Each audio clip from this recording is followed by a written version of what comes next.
बघा, तुम्ही क्रिकेटचा उल्लेख इथे केला सांगतो. क्रिकेट हा खेळ आम्हा सगळ्यांना, भारतातल्या सगळ्या लोकांना आवडतो. त्याच्यामध्ये एक डिसिप्लिन असते आणि काही झालं तरी कॅप्टनचं आपल्याला ऐकावं लागतं, कारण त्यांचा अनुभव जास्त आहे.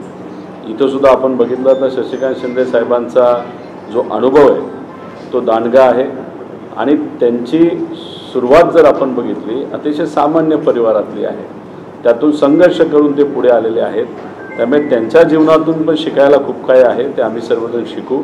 त्याच्याचबरोबर ते साहेबांबरोबर विचाराबरोबर सुद्धा आपण जर बघितलं तर बऱ्यापैकी दबाव होता आणि त्यांना खोट्या काही कारवाईमध्ये सुद्धा गुंतवण्याचा हा झाला, तरीसुद्धा ही व्यक्ती न घाबरली न झुकली.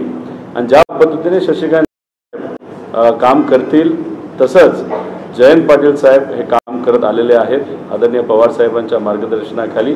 त्यामुळे जयंत पाटील साहेब असतील, सुप्रियाताई असतील, पवार साहेब तर आमच्या सगळ्यांचे नेतेच आहेत, आव्हाड साहेब, देशमुख साहेब, टोपे साहेब, हे सर्व लोक आम्हा सगळ्यांना मार्गदर्शन करतील. एक नवीन इनिंग आहे, आत्ताशी एक बॅट हातामध्ये त्या ठिकाणी आता मिळालेली आहे.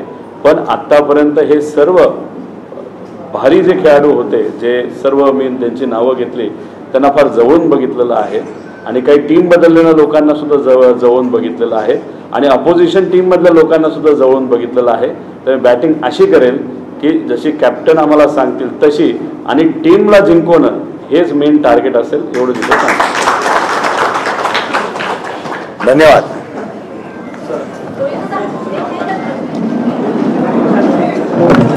साहेब आता